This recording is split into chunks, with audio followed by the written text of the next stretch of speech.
Sebelum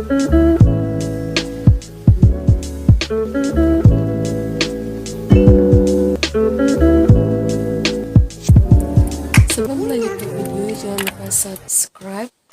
Baik, perkenalkan, nama saya Ida Ayu Putu Anggreni, NIM 19011051,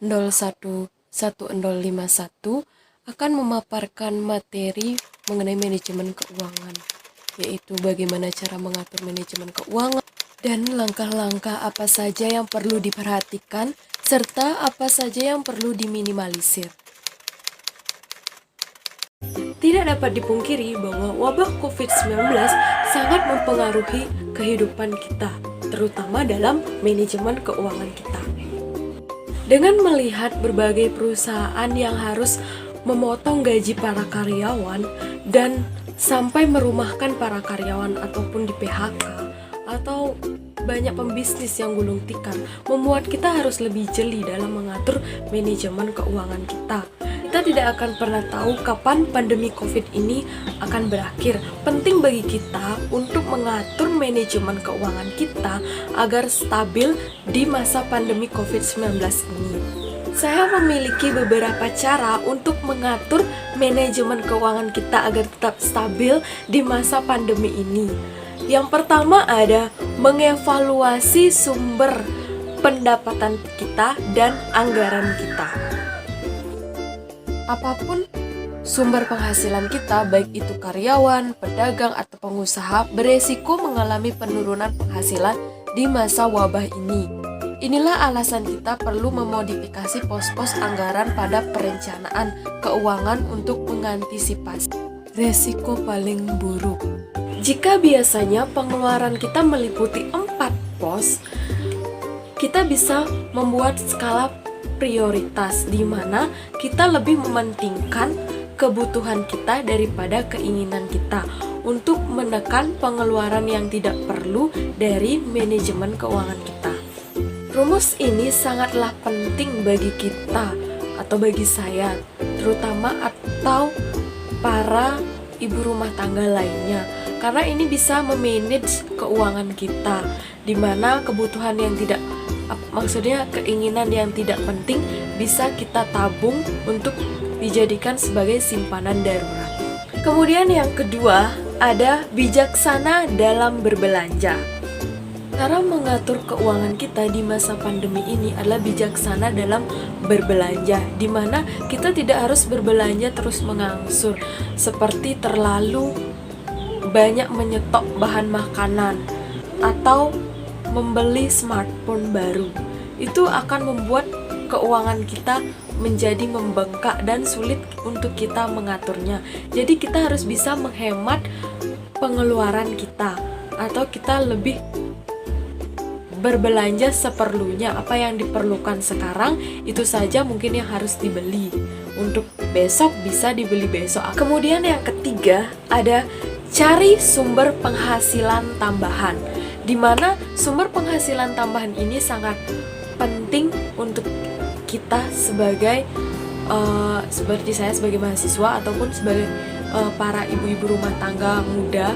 Kita bisa berjualan online melalui media sosial untuk mendapatkan penghasilan tambahan dan memanage manajemen keuangan kita dengan baik.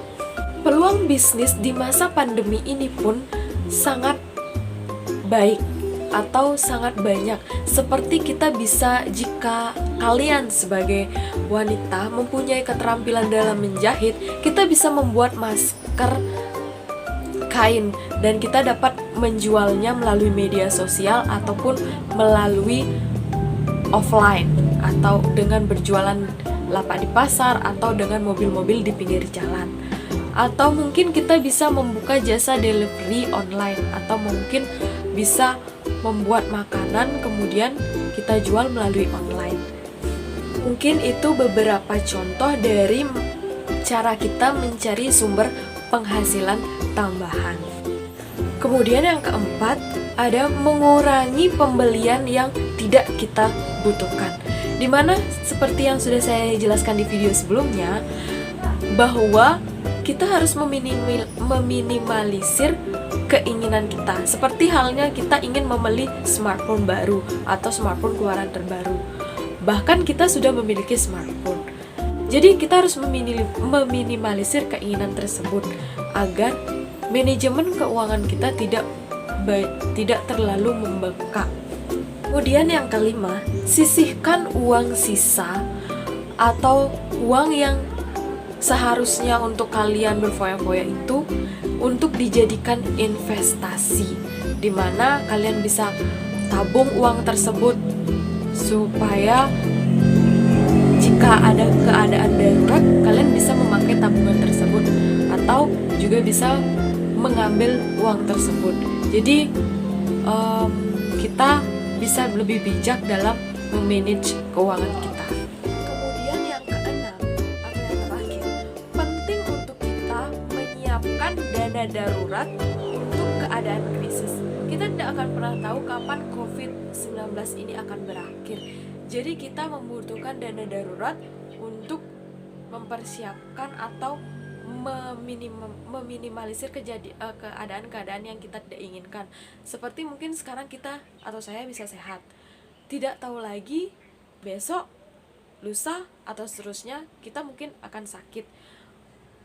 Jadi kita harus mempersiapkan dana darurat agar nantinya tidak terjadi pembengkakan dalam manajemen keuangan kita. Sekian dari pemaparan materi saya mengenai cara mengatur manajemen keuangan di masa pandemi seperti ini. Untuk lebih selanjutnya, apabila ada salah kata dari saya mohon maaf. Semoga video ini dapat bermanfaat bagi kalian dan jangan lupa like, komen, dan subscribe. Terima kasih.